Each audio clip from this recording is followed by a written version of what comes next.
wassalatu wassalamu ala rasulillah Muhammad bin Abdullah wa ala alihi wa sahbihi wa man nasrahu wa la hawla wa la quwwata illa billah amma ba'd. Qala Allah ta'ala fil Qur'anil Karim, a'udzu billahi minasy syaithanir rajim. Bismillahirrahmanirrahim. Wa idh qala rabbuka lil malaikati inni ja'ilun fil ardi khalifah.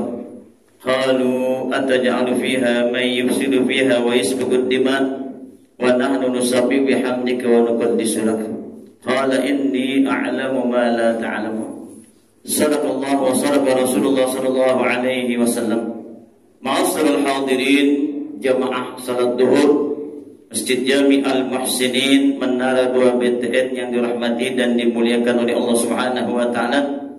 Berkhusus akhina Ustaz Muhammad Rusdi Hakim yang menghubungi kami untuk dapat hadir di majlis ini. Mudah-mudahan silaturahmi kami kepada segenap Bapak hadirin hadirat rahimakumullah senantiasa diberkahi oleh Allah Subhanahu wa taala. Majlis kita pun dirahmati oleh Allah Subhanahu wa taala, dan semoga kajian-kajian yang akan kita dengarkan di majlis ini senantiasa bermanfaat untuk kehidupan kita di dunia, menggapai keridhaan Allah di akhirat kelak. Amin ya rabbal alamin. Ma'asyiral hadirin wal hadirat, kaum muslimin dan muslimat yang dirahmati dan dimuliakan oleh Allah Subhanahu wa taala. Tema yang kami sampaikan atau yang diberikan kepada kami dari pengurus atau DKM Masjid Al-Muhsinin Menara 2 BTN adalah kedudukan muamalah dalam Islam. Kalau kita berbicara muamalah, ini nggak lepas dari yang namanya syariat agama Islam. Oleh karenanya, ketika kita belajar fikih, baik kitab-kitab yang tipis semacam Fathul Qarib, Fathul Mu'in, atau yang tebal semacam kitab Majmu' Syarah Muhaddab, Fiqhul Islam wa Adillatuh, dan kitab-kitab fikih lainnya termasuk kitab fikih ala madhabil arba'ah. Ini syariat yang Allah turunkan kepada kita meliputi 4 hal atau 4 bab dalam kajian atau materi syariat. Yang pertama, ada yang namanya ubudiyah, ada yang namanya uluhiyah, ada yang namanya akhlak. Jadi 3 syariat ini wajib untuk kita pahami dan kita pelajari. Yang pertama adalah ubudiyah. Ubudiyah ini mencakup 4 hal.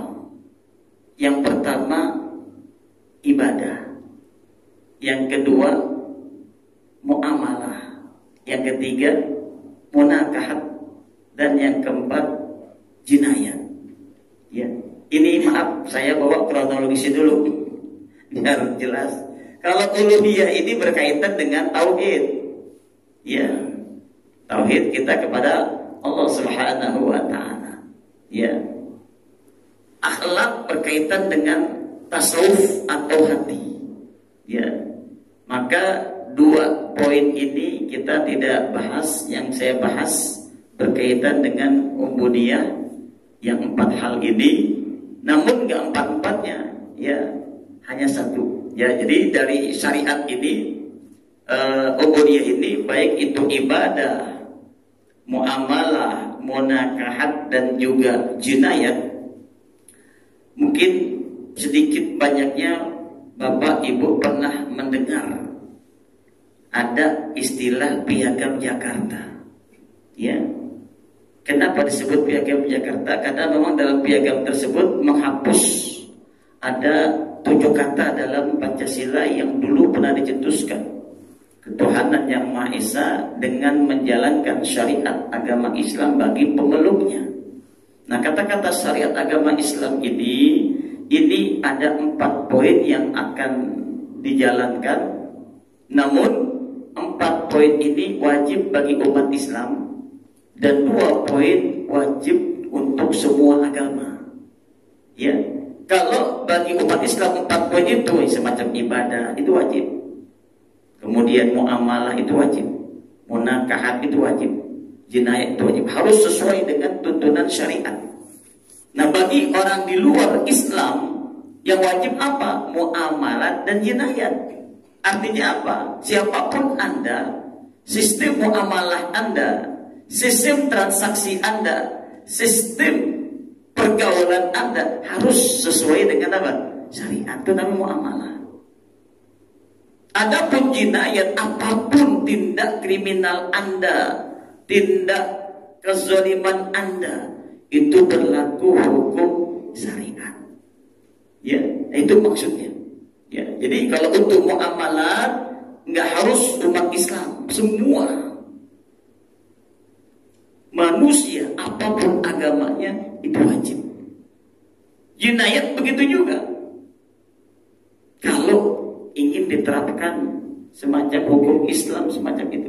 Oleh karenanya, ketika kita berbicara muamalah, interaksi, makanya ada satu kitab karangan Fadilatul Syekh Profesor Dr. Muhammad Ghazali, seorang fakir dari Mesir. Beliau menulis buku berjudul Kaifa Nata'amal Ma'al Quran. Bagaimana kita berinteraksi dengan Al-Quran. Ya, kalau sekarang ada orang kita yang menulis Quranic Law of Interaction. Ya, bagaimana kita berinteraksi dengan apa? Dengan Al-Quran. Ya, nah, jadi muamalah ini adalah interaksi. Dan interaksi ini, kalau katakan kedudukan muamalah dalam Islam itu luar biasa. Wajib kita berinteraksi dengan Al-Quran sebagai muamalah dalam Islam. Oleh karenanya, sebegitu kecil kalau kita, maaf Bapak sekalian, kalau kita pergi ke Madinah, itu di atas makam Nabi itu ada satu ayat yang sengaja dicantumkan di situ sebagai poin muamalah. Apa ayat itu? Ya ayyuhalladzina amanu la tarfa'u aswatakum fawqa sautin nabi. Wahai orang-orang yang beriman, janganlah engkau keraskan, angkat suaramu melebihi suaranya Nabi. Artinya apa? Nabi itu suaranya lembut, Nabi itu suaranya santun. Begitulah Nabi ajarkan. Allah mengajarkan kita, ya, sampai untuk bersuara saja, ngobrol, manggil, hendaklah seperti apa? Nabi SAW. Itu namanya muamalah. Ya. Makanya muamalah itu luar biasa. Jadi kalau dikatakan bagaimana kehidupan Islam, itu sangat-sangat, ya, sangat pertama dari segi bagaimana kita interaksi dengan apa? Dengan sosial kita, dengan tetangga kita, dengan orang lain. Ya, cara kita menegur orang, coba lihat. Ya, makanya kalau dalam bahasa Jawa ada nama kromo Injil kan gitu ya. Ya, bagaimana kita bicara dengan orang yang sepadan, dengan orang yang lebih muda, dengan orang yang lebih tua. Itu namanya muamalah, interaksi sosial. Ya, benar-benar dijaga banget. Ya, itu muamalah semacam itu mengamalkan ayat la tarfa'u aswatakum fawqa sautin nabi. Ya, jangan sampai kita mengangkat suara kita melebihi suara apa? Suara Nabi. Ya. Nah, di samping itu pula bahwasanya kalau kita yang sudah dibagikan ini ya, baik saya bacakan. Dalam Islam muamalah memiliki kedudukan yang sangat penting sebagai bagian integral dari syariat yang mengatur hubungan sosial dan ekonomi antara manusia. Ya. Jadi mengatur hubungan sosial kita dengan kita. Sekali lagi, kita ini adalah makhluk sosial. Apa sih makhluk sosial? Makhluk yang tidak bisa hidup kalau nggak ada orang lain. Kita nggak bisa hidup sendiri. Untuk makan saja kita perlu orang yang jual nasi. Untuk makan saja kita perlu jual orang yang jual lauk, ya, dan lain sebagainya. Kita perlu. Bahkan pedagang nasi juga perlu orang yang jual beras.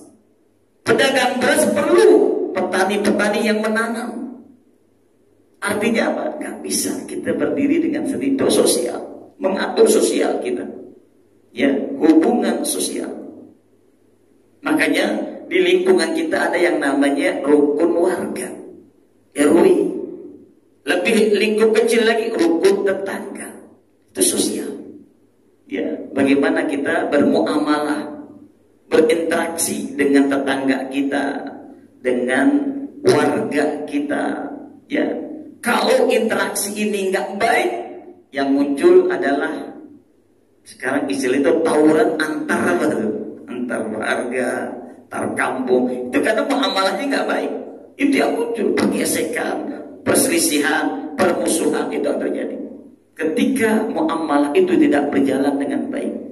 Dan ekonomi, muamalah juga mengatur ekonomi. Sampai Quran tegas mengatakan, wa ahallallahu al-bai'a wa harrama riba.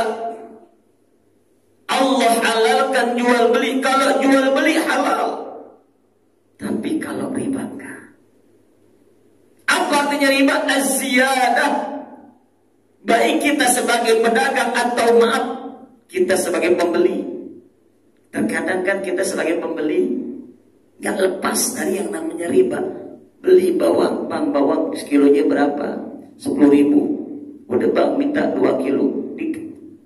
Ketika tukang bawang takar itu bawang 2 kilo, dengan enak bang nih duitnya, kita kasih duitnya 50.000. Saat dia mengembalikan, kita coba bang tambahin bang pro ziyadah. Ini riba, haram. Ya. Kalau tukang mengatakan saya nggak terima, haram. Atau tukangnya diam aja, haram. Ya. Kalaupun mau minta tambahan, jangan ngambil sendiri. Biar bang bisa nggak minta tambahan. Ya. Ya silakan aja ambilkan, tolong diambilkan, kan gitu. Biar secara sukarela dia ngambil. Terkadang kalau itu orang perempuan.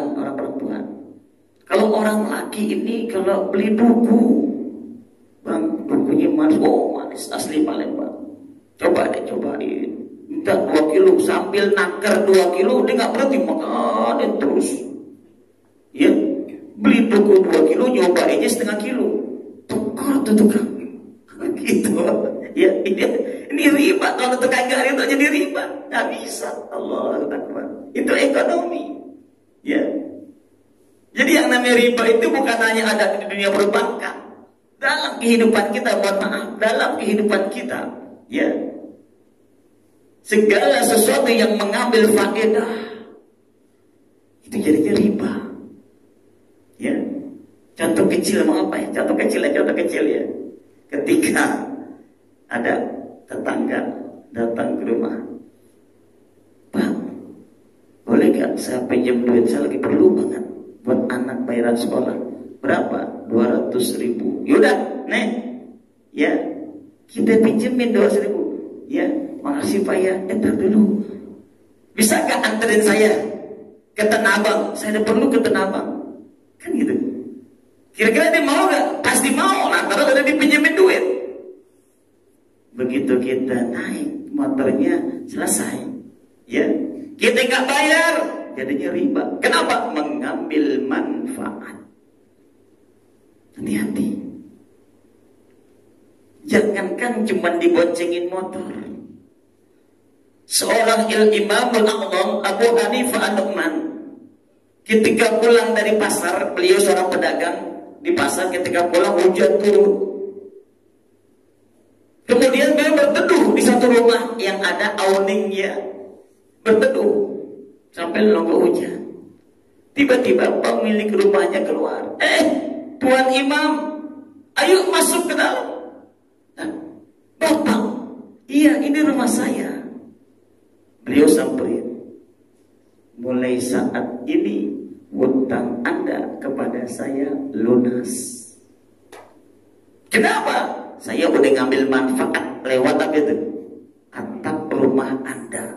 Al-Imamul A'zam Abu Hanifah An-Nu'man, muassis, pendiri daripada madhab Abu Hanifah. Ya, ngambil manfaat timbang berteduh di mana itu? Di atap rumah. Udah ngambil manfaat. Ya, begitu. Wa ahallallahu al-bai'a wa harrama riba. Ya, itu kalau kita bahas masalah ekonomi. Hati-hati. Apalagi pakai nambah, minjam 200.000 nanti balikinnya 250.000. Wah, jelas banget. Ya. Jadi apapun jangan dipakai mengambil manfaat. Kalau sampai apapun bentuknya, itu jatuhnya kepada riba. Ya. Nah, ini semua dibentuknya muamalah dalam Islam bertujuan untuk menciptakan tatanan kehidupan yang adil, harmonis, dan sejahtera. Tentu semua kita mendapatkan yang namanya keadilan, mendapatkan yang namanya keharmonisan, mendapatkan yang namanya kesejahteraan. Makanya ketika baginda Rasul Nabi kita Maulana Muhammad SAW membawa barang dagangan milik Ibunda Sayyidatina Khadijah dibawa ke negeri Syam, ikut rombongan sang paman Abu Thalib. Apa yang terjadi? Orang-orang di negeri Syam sampai sebulan baru balik. Beliau cuma 2 minggu habis dagangan. Masyarakat jahiliyah bingung, kok Muhammad dagang cepat banget, kok dagangannya laku banget. Dia pakai pelet apaan? Dia pakai magic apaan? Ya, jadi Nabi berdagang dengan cinta. Berdagang dengan cinta. Apa berdagang dengan cinta? Yang pertama, orang kalau berdagang dengan cinta yang dicari bukannya untung, tapi berkah. Kalau yang dicari berkah, untungnya dapat. Tapi kalau yang dicari untung, berkah jauh. Kenapa? Mindsetnya duit. Tuh kalau nyarinya untung, mindsetnya duit. Ya, mau curang, mau licik, yang penting untung. Akhirnya menghalalkan segala cara. Makanya Nabi katakan, kalau kita bermuamalah, kalau kita jual, berdagang, maka yang kita cari bukannya untung, adalah berkah, berkah, berkah. Ya, biar untung Allah yang atur, untung Allah yang kasih. Yang kedua, Nabi berdagang tidak mencari pembeli, enggak. Yang dicari pelanggan. Sekali orang datang, besok datang lagi. Bahkan bertiga, berempat, pantes dagangannya apa? Sudah habis. Kalau kita kan kagak, hari ini gak ada pembeli. Bukan pembeli yang kita cari, tapi apa? Pelanggan. Ya, kita servis orang itu, kita layanin orang itu, kita bikin puas orang itu, supaya apa? Dia bisa datang lagi. Bahkan orang semacam inilah yang akan menjadi apa? Bahasa kita itu iklan buat kita. Oh, kalau mau beli di Solo, Bapak Haji Agung enak, orangnya ramah, ya. Pokoknya kurang-kurang dikit jadi. Wah, dan orangnya jujur banget tuh, kan gitu. Ya. Dan yang ketiga, Nabi itu berdagang dengan kasih sayang. Artinya apa? Mohon maaf, ya. Nabi itu ketika berdagang, ya, datang orang, Pak, ini baju berapa? 200.000. Pengen Pak, tapi duitnya kurang. Kurang berapa? Saya punya cuma 100, jadi. Wah. Ya, yang penting pelanggannya apa? Senang. Tuh, ya, orang tuh begitu. Tuh, saya kepengen Pak baju itu, tapi duit saya kurang. Kayak model tukang-tukang bubur nih di kampung-kampung. Datang bocah, bubur satu porsinya 15.000. Bocah bawa mangkok ambil duit 5.000. Bang, bubur bang. Ya, kita lihat bocah, tuangin buat dimakan, girang. Nggak dapet. Zaman sekarang nggak ada yang murah. Ya, minta tambah memak lu 10.000 lagi jadi 15.000. Pulang nangis dia kan jadi. Ya, tapi Nabi nggak begitu, dagang. Ya, dengan kasih sayang. Ya, bahkan seseorang yang membeli sesuatu dari beliau, kemudian sampai rumah dapat musibah, anaknya kecelakaan, perlu biaya pengobatan, datang, maaf bang, kemarin saya beli baju sama abang, ya rencana sih saya mamang saya mau pakai, tapi anak kena celaka, ketimbang saya minjem sama orang, gimana bang saya jual lagi ini baju, oh nggak jadi masalah, ya dulu belinya berapa, sekian sekian. Nggak dikurangin, enggak, mudah-mudahan anak cepat sembuh sehat, ya Rabbana. Susah ngikutin muamalah model begitu. Kenapa? Yakinnya kepada Allah. Intan surullah yang surga. Kalau kita mau nolong Allah, Allah bakal nolong kita. Arti nolong Allah, kita berbuat baik kepada manusia, berbuat baik kepada makhluknya Allah. Ya, jangankan kata manusia, maaf. Ya, umpama kita lihat ada anak ayam piep kehilangan, ketinggalan induknya, kita tangkap, cari di mana induknya. Itu muamalah. Ya, kita maaf istilah kata nyeduh teh, lagi diaduk ada semut ngambang, masih hidup, jangan aduk terus, mati dia. Tapi kita apa? Selamat dia masih apa tuh? Masih hidup. Dengan kakak memutar aja, biar sekalian mampus dia Rabbana. Ini masalah tadi. Itu muamalah Allah Akbar. Ya. Makanya Nabi begitu melihat bagaimana akhlaknya Nabi, muamalahnya Nabi dalam berdagang, masyarakat Quraisy dikumpulin oleh Abu Jahal, oleh Abu Lahab, oleh Abu Sufyan. Apa mereka katakan? Belum pernah orang-orang Quraisy punya sikap jujur semacam ini. Gak ada. Akhirnya di usia 25 tahun beliau dinobatkan sebagai pemuda yang jujur, Al-Amin. Itu langka, belum pernah sejarah mencatat ada orang model begini. Jujurnya diproklamirkan, jujurnya dinobatkan. Kenapa? Lantaran saking langkanya orang jujur. Mungkin bukan langka kali.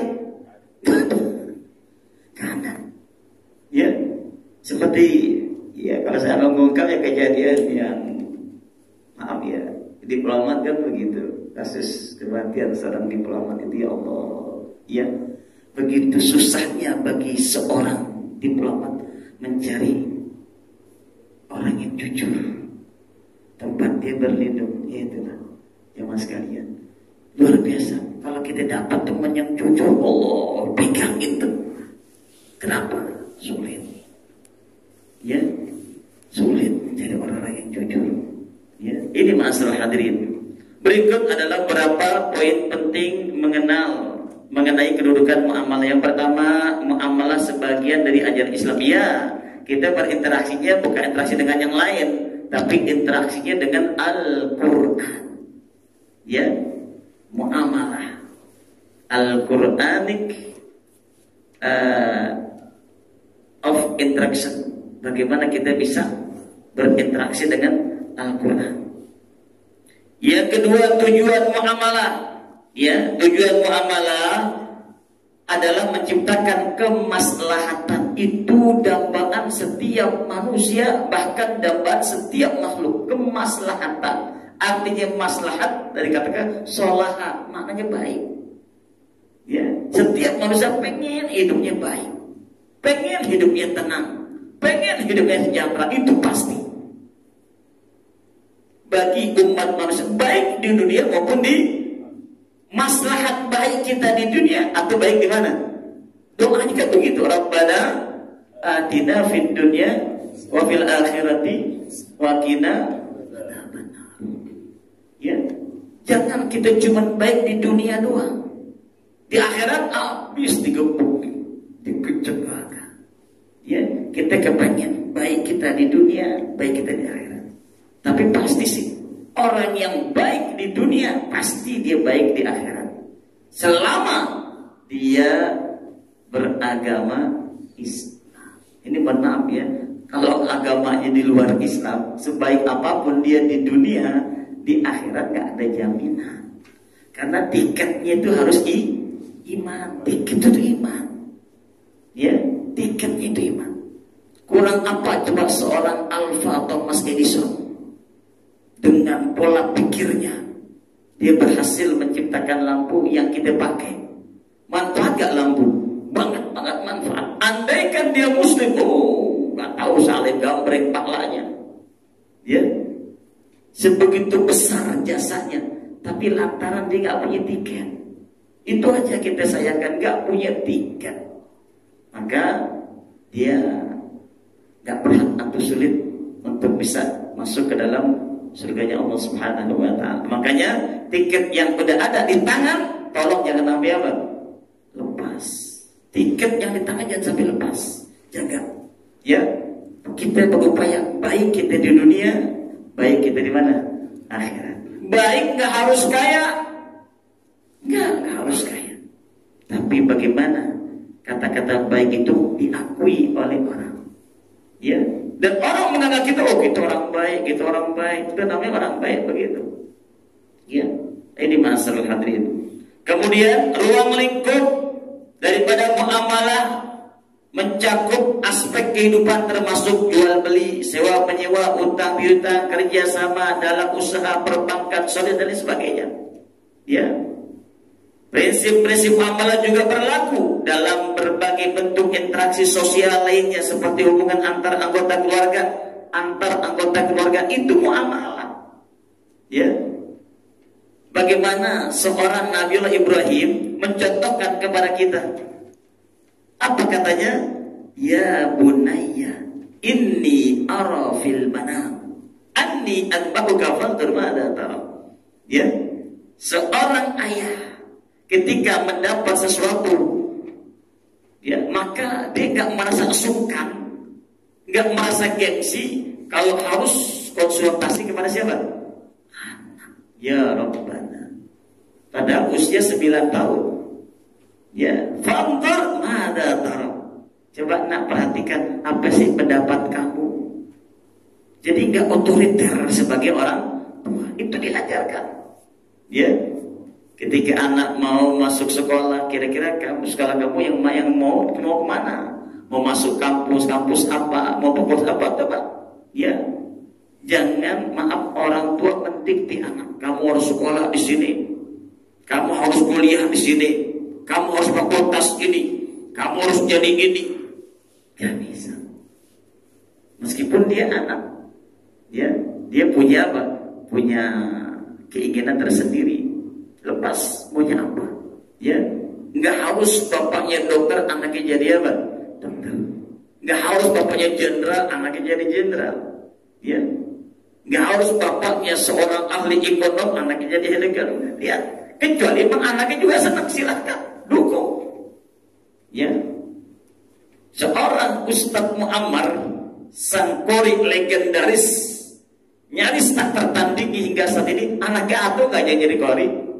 Dia jadi qori tetangganya di ustadznya. Kan begitu. Ya. Nah, ini ya Ustadz Muntaha ini diantara murid-muridnya Ustadz Muammar. Ya, kan begitu. Jadi beliau bisa membuat orang-orang santri-santri menjadi qori.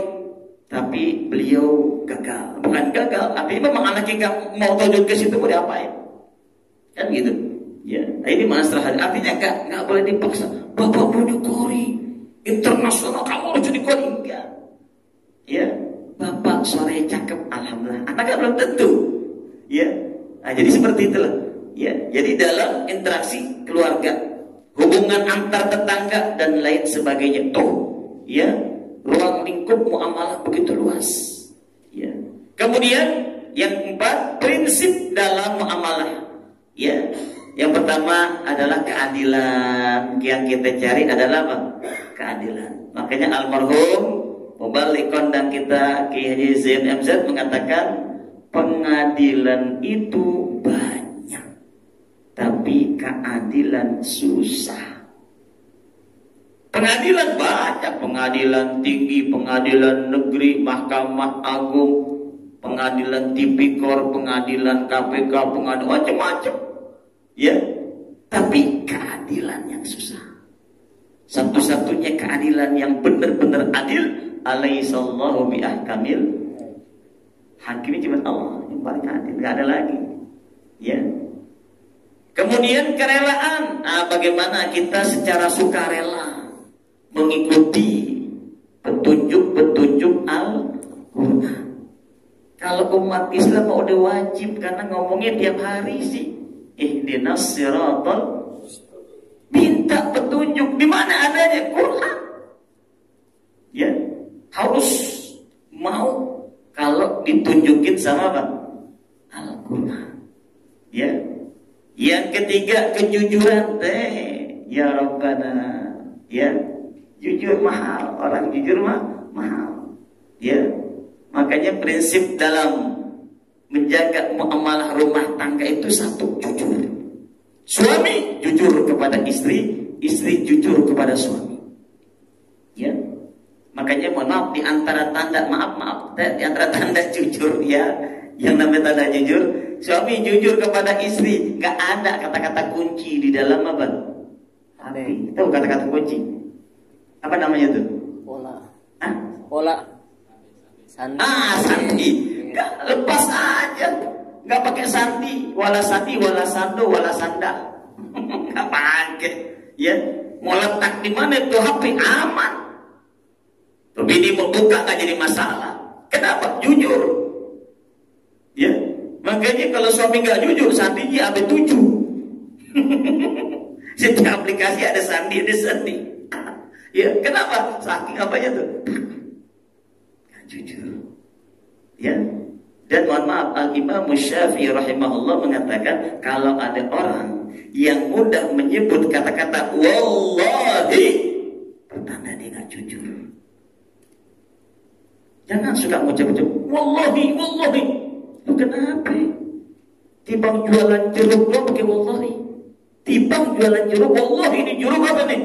Manis, emang ini udah saya cobain belum? Manis dari mana? Jangan sekali-kali kita apa? Menjual kata apa? Wallahi supaya orang percaya. Kalau orang nggak pernah dusta, ya artinya ya nggak terlalu ngumbar kata. Sekali dia ngomong orang percaya, nggak perlu pakai apa? Wallahi, ya. Jadi ketika dia ragu apa yang dia ucapkan orang nggak percaya, akhirnya apa? Wallahi, ya. Nah, jangan suka kita ngumbar kata-kata wallahi, jangan. Ya, suami percaya kepada istri, istri percaya kepada suami. Apapun berita yang beredar di luar sana, apa kata sang istri? Saya lebih percaya mulut suami saya. Titik. Apapun berita yang beredar tentang istrinya di luar sana, suami teriak, saya lebih percaya kepada omongan istri. Selesai. Saling percaya, jujur, mau. Kemaslahatan. Nah, ini juga prinsip, harus kita bisa mencari kebaikan. Ya, cari kebaikan. Kita kerja pengen tenang, kita kerja pengen senang, kita kerja pengen awet, kan begitu? Pengen tenang, pengen senang, pengen awet. Makanya jangan apa? Jangan main curang. Ya, cari kemaslahatan. Apalah artinya untuk sesaat? Kalau besoknya kita apa? Ya, di PHK, ya, di macam-macam. Ya, ini masalah hadirin. Kepatuhan pada syariat, ikuti syariat dengan senang tanpa ada beban. Ya, sekali lagi jamaah sekalian, mohon maaf, jangan syariat semacam sholat dijadikan apa? Beban, jangan. Ya, karena ini kunci untuk mendekatkan diri kita kepada Allah Subhanahu wa taala. Penting yang pelajari muamalah penting bagi setiap muslim agar dapat menjalankan kehidupan sesuai dengan syariat Islam. Jadi dipelajari ini saya mengatakan cuma sebatas kulitnya doang. Masih banyak lagi urusan ini. Ya. Dan dengan memahami prinsip-prinsip muamalah, umat Islam dapat terhindar dari praktik-praktik yang merugikan, curang atau haram dalam berbagai transaksi. Kita pelajari muamalah ini supaya kita terhindar dari perbuatan yang merugikan orang lain. Perbuatan curang, atau haram, ya. Walhasil kita nggak kepengen ditipu, jangan tipu orang. Kita nggak kepengen dicurangin, jangan curangin orang. Kita nggak kepengen dirugikan, jangan rugikan orang. Ya. Di samping itu pula muamalah juga dapat membantu terciptanya sistem ekonomi yang adil dan berkelanjutan serta mencegah terjadinya konflik dalam masyarakat. Alhamdulillah, itulah muamalah. Ya, sekali lagi muamalah ini banget dituntut dalam Islam. Ya, supaya kita bisa mempraktekkan baik dalam kehidupan kita, dalam rumah tangga kita, masyarakat kita, atau dalam kita berbisnis atau berdagang. Ya, jadikan muamalah sebagai dasar pijakan kita untuk mendapati keridhaan Allah Subhanahu wa taala. Mudah-mudahan apa yang kami sampaikan akan besar manfaatnya. Allah pelihara iman Islam kita min darina daril akhirat, dan Allah matikan kita semua dalam keadaan husnul khatimah. Kalau ada yang boleh ditanyakan, mudah-mudahan segala pertanyaan dengan izin Allah akan kami jawab semampu kami.